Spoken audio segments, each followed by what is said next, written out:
Welcome to my EPQ presentation. My title is What is the Cultural and Artistic Legacy of Alexander McQueen?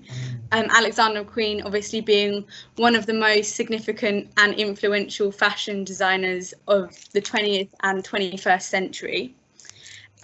Firstly, how did I come onto this topic? It took me quite a long time to think of even just a general theme of what I wanted to research for my EPQ. Initially, I was planning to look into something related sort of more to the subjects I'm studying at school, something quite academic based. But I really struggled to think of a question that really enthused me and something that I could realistically see myself devoting significant hours of research to. So instead, I decided to take a different path entirely and choose something focused more on what I'm interested in my own personal life. And I've always been very interested in fashion from a very young age, been very interested in clothes, and in recent years as well, developed a passion for dressmaking. So it seemed like a natural path to go down in terms of fashion. And focusing on Alexander McQueen particularly, in 2015 at the Victoria and Albert Museum in London, they had an exhibition called Savage Beauty, which was all about Alexander McQueen, his life and his career. And I went to it a couple of times. And prior to that, I don't think I'd actually ever heard of Alexander McQueen, but I was completely fascinated by going. I got to see so much of his work in person and I was just mesmerised. I thought he was so interesting. So ever since then, he's been a cultural figure and a fashion designer I've been really interested in. And the EPQ seemed like a perfect opportunity to explore him further, hence why I chose to focus my project on him. Now, my initial question was quite different. Initially, I asked how Alexander McQueen's mental health had an influence on his work. However, I chose to change it to focus on his cultural and artistic legacy. I'll explain that in a little bit more detail later. But initially, my question was focused more on his mental health. So I began with my research. So these are just a couple of examples of things I used to aid my research. My primary source was from books, as you can see on the left. Some Blood Beneath the Skin was a biography of Alexander McQueen's life, which I absolutely devoured. It was so interesting. Pretty much they didn't leave any stone unturned with regards to his life. So that was sort of one of the main sources of my research. However, you'll also see the book Gods and Kings, The Rise and Fall of Alexander McQueen and John Galliano by Dana Thomas. That was a very interesting source also. As you can tell from the title, it's focused on John Galliano as well, who was also a fashion designer working at the same period as Alexander McQueen. And although I didn't particularly use much of the information written about him, for me, it was really interesting to have that from a contextual perspective, to be able to compare McQueen's work with another fashion designer of his time. It was enabled me to recognise the legacy that McQueen himself left by understanding him in the context of other fashion designers. I also used the documentary McQueen, which you'll see on the right, as another great source of information. This was quite a new method of research for me, this EPQ, using a documentary as a source of research. I had never really focused on sort of visual media before, but it proved absolutely invaluable. I was aware that it was quite subjective. A lot of the information provided, much of it was interviews with people he had worked with across his career. Nonetheless, it provided a multifaceted perspective to looking at McQueen's work in his life, which proved a great resource. So as I pointed out, I started my EPQ with an entirely different question, focusing on Alexander McQueen's mental health. And the reason why I chose this initially is because approaching the project, I was very aware that mental health played a significant role in McQueen's life. An example of this being he actually committed suicide in 2010. So naturally, you can tell that his well-being had a deep hold over his life. And I was aware that it had influenced his work. You'll see some pictures on this slide. This is from one of his collections called Voss from 2001, which was a very interesting collection. The sort of the staging and the theme for it was set in a mental asylum. And as you can see from the bandages around the models' heads and the way they're posed, and the sort of movements they're making, it was all themed around mental health and mental well-being. So I could definitely see how that had played a big influence in his work. However, as I sort of began to do my research and was reading into it, I felt that the focus specifically on mental health was quite constraining. There was such diversity in McQueen's work. There's so many layers of referencing, of cultural influence, and I felt that containing myself only to looking at the mental health aspect didn't give me the freedom to write everything that I wanted to. Furthermore, I'm not actually studying anything related to sort of mental health and mental well-being in school, and I felt that I wasn't knowledgeable enough in the field to produce a piece of work which I could accurately give opinion on and write about confidently. So I decided instead to change to my final question, which was looking at the cultural and artistic legacy. This gave me a lot more freedom to discuss multiple aspects of McQueen's career, not simply focusing on the mental well-being.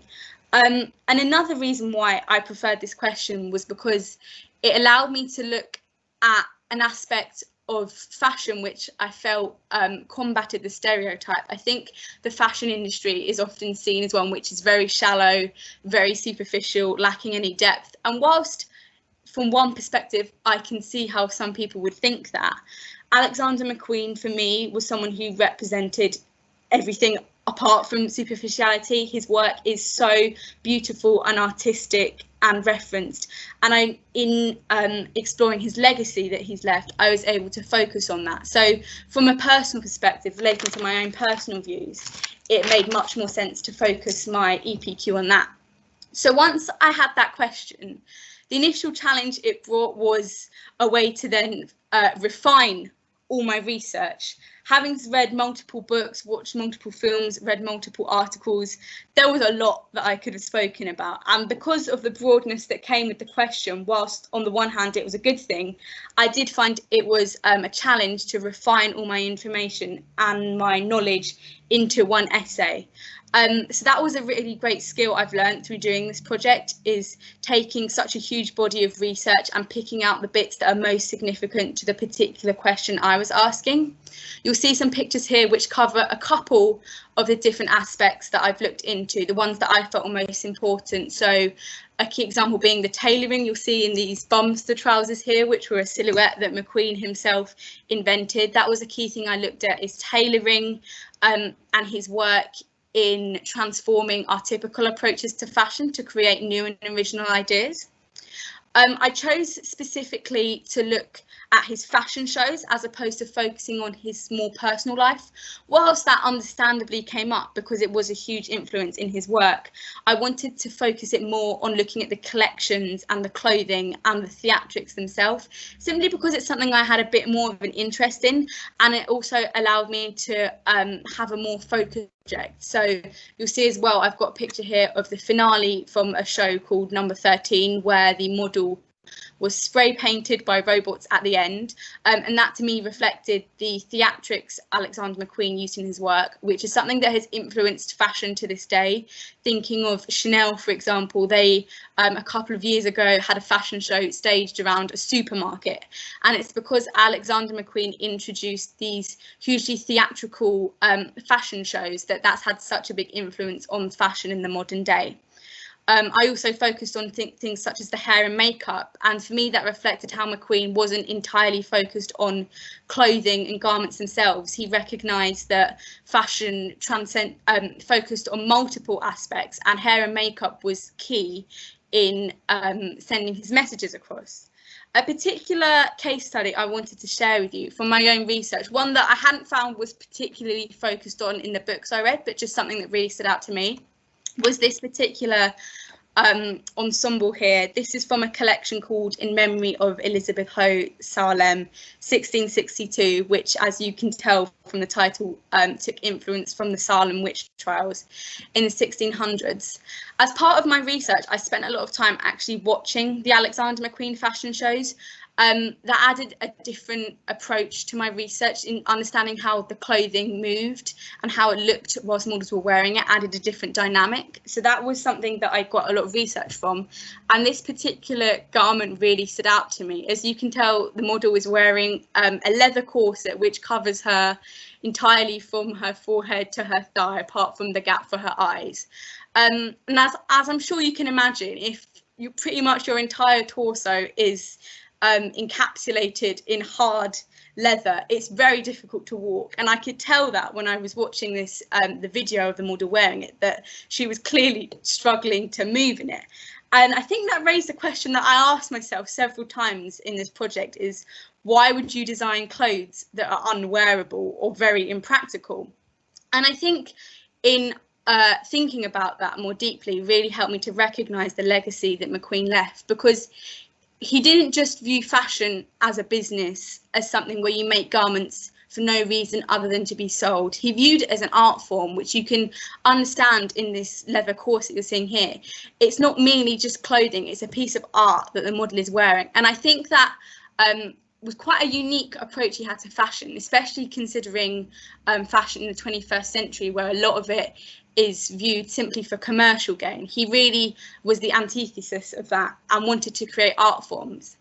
Another aspect of his legacy as well that this particular outfit really showed to me was, for a very long time, the fashion industry has been men and male fashion designers choosing and designing clothes for what they think women should wear and what they think women should look like. And the corset particularly is an example of this. I did a lot of research into corsets, and corsets are a method of contorting and shaping a woman's body entirely for the male gaze and for how a male would view the female body in the most desirable way.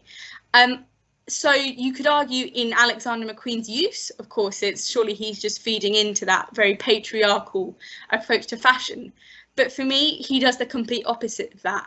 Whilst a corset traditionally has been used as a way of enforcing male ideals onto women, he here uses a corset to empower and to make the model look incredibly fierce. I know I personally think this garment that she's wearing is incredibly powerful, makes her look incredibly, almost scary, but in a good way. And that's something that really permeates a lot of McQueen's work, female empowerment. He wanted to make women look scary and look fierce and look dangerous, which is something that contrasts a lot of typical approaches to fashion, which is often about making women especially appear delicate and typically feminine. But McQueen, he was the complete opposite of that, and I found that really fascinating in terms of looking at the legacy, how his approach to women was something entirely new, and how he wanted to empower them, not sculpt them into his own ideas of beauty and fashion.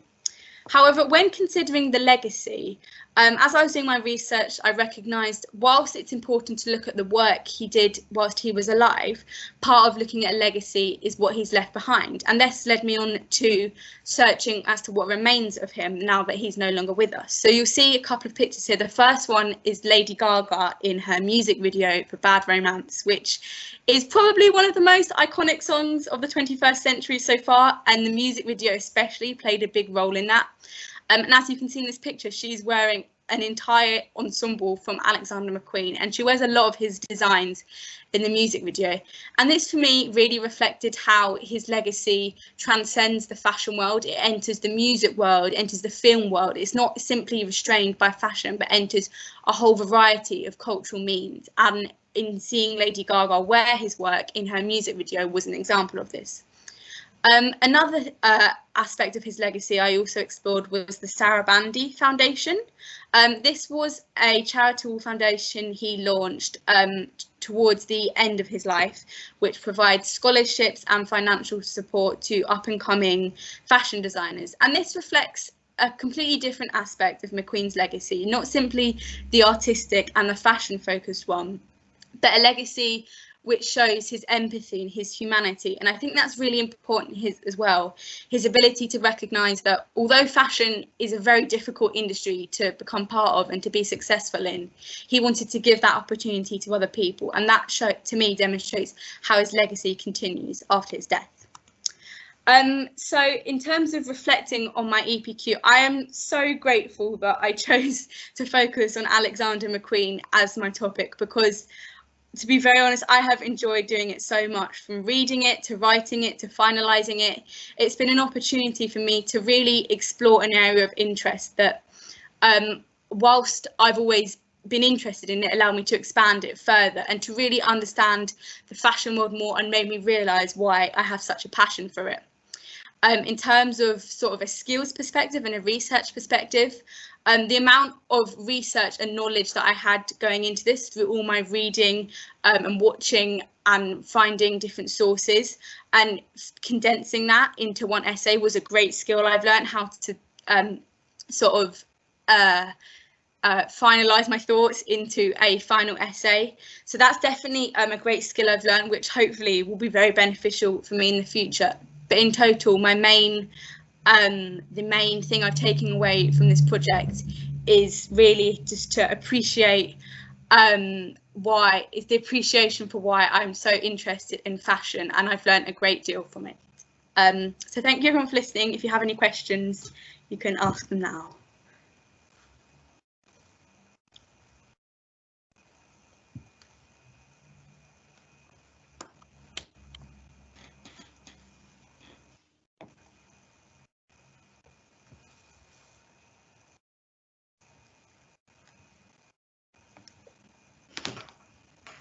Miss Faith, do you want to go first again? Or shall I go first this time? You go first. I haven't unmuted myself yet. Thank you. Thank you, Maddie. That was really interesting. And one of the things that occurred to me while you were talking was very much in Alexander McQueen's work, there is a lot of use of animal products. And in fashion, there has been a big move away from the use of animal products. And I was wondering why, if you had any thoughts or reflections as to why his legacy in the use of animal products has stayed, whereas other designers have moved away from it, thinking about his legacy. Yeah, I think that's a very interesting point, actually. I think, first of all, considering the context, you know, a lot of his work is from sort of the late 90s and the early 2000s, and whilst the animal products movement in fashion was definitely prevalent then, it wasn't quite at what it's like today. But I think the reason why his legacy remains in spite of that is simply because the way he used animal products was just so revolutionary. I think off the top of my head an example where he has a jacket that has impala horns, real impala horns coming out of the shoulders, and it kind of creates this strange sort of human animal hybrid. And although I do recognise that from an ethical perspective it perhaps doesn't hold it to great esteem, and I think maybe if he was designing something like that in the modern day he would potentially use a non-animal alternative. But I think it's because it's done in a way which is just so revolutionary and so unique that even though he is using real animal products, this sort of image he creates using it is so different, and that's why the legacy still remains. And I suppose the thought that came into my mind is that at what point is it not fashion? Is it art? And in art, is it more acceptable than if it is fashion because you're not wearing it if it is now an art piece? I think the line between fashion and art can be quite a blurry one, and I think in the case of McQueen especially, you could very much argue the case that a little more of it is art as opposed to fashion, especially as it's not wearable. And I think in that sense, again, you can look at it in a more respectful way, because it's not using it purely for show as such. It's using it just to show the beauty of the animal product and the animal itself. And I think my next question is thinking about his legacy, and often when people die young in tragic circumstances, the view of them can change. Do you think if he was still alive now and still designing, do you think he would still be as great or identified as being as great as he is? And I know there's no right or wrong answer on that, but I just think, what's your reflection? I think what's very interesting about his work is if you look at it, especially towards the end of his career, they are almost done in a way which shows it's like they are the end collections, because there's very much this argument that right from the start of his career he was planning to end it at a certain point, and the way he structures his final collections do very much adhere to it sort of being the end of his life. So I think if he were still alive today, whilst he probably still would be producing truly incredible work, I do kind of get the impression that he had sort of burnt out, and that's why his final collections, though they're extraordinary, they do very much have that idea of them being the last and of them being him just giving everything he had. So like you said, it's difficult to tell because no one actually knows, but I think looking at the way his work is structured towards the end of his career, they do very much give the impression that it was the end. He'd sort of done everything he wanted to do, and that was it. Thank you. Thank you. Really fantastic presentation, Maddie. I was just going to say, in terms of his legacy, again, are there any designers that you know of that have been influenced by McQueen? Well, I guess I'll let you answer that first. I think with McQueen, it's not necessarily a direct influence, it's more kind of indirect. And I think the main way it works is he very much revolutionized the way fashion shows themselves operate. I spoke briefly about the theatrics, and that's something that's very prevalent. If you look at a lot of the main designers nowadays, people such as Chanel and Dior, their fashion shows are very theatrical and are often staged in very unconventional places, such as on beaches or, as I mentioned with Chanel, in supermarkets. So whilst I think in terms of actual clothes themselves, it's not that much of an influence, simply because it would be, I think, challenging to take influence from him without copying him, because what he was doing was so original and unique. But I think he really revolutionized the way fashion shows themselves function and operate. Lovely. And then I know you were talking about dressmaking. And I just wondered how you're, well, if you're going to use McQueen's style as any sort of influence, or, you know, not just necessarily with his fashion, but yeah, with his like, you know, theatrics of his shows. I mean, I think McQueen himself was such an incredible tailor and dressmaker that I would find it very, very difficult to try and recreate his kind of clothing because they were so technically advanced. But an aspect of his work that I did really like was the way he used a lot of non-conventional textile. So if you look, for example, he has corsets that are made of glass or dresses that are covered in medical slides, and I think that's something that I would definitely be interested in my own work to incorporate, taking things that aren't traditionally seen as textiles and using them for textile purposes. Lovely. I just really want to know, what are you doing at university, and how are you going to kind of keep this up, I guess, your interest in McQueen? Well, I'm hoping to study German and linguistics, which kind of doesn't really have anything at all to do with fashion. I think because so much of my free time is preoccupied with sort of dressmaking, that'll be a keen way of doing it. But actually, in studying German at school, we do have a whole topic that is themed around fashion. And there definitely is, you know, a lot that can be said about the fashion industry in Germany. So that could definitely be an aspect I would be interested in exploring further, looking into the future. Lovely, thank you. Thank you.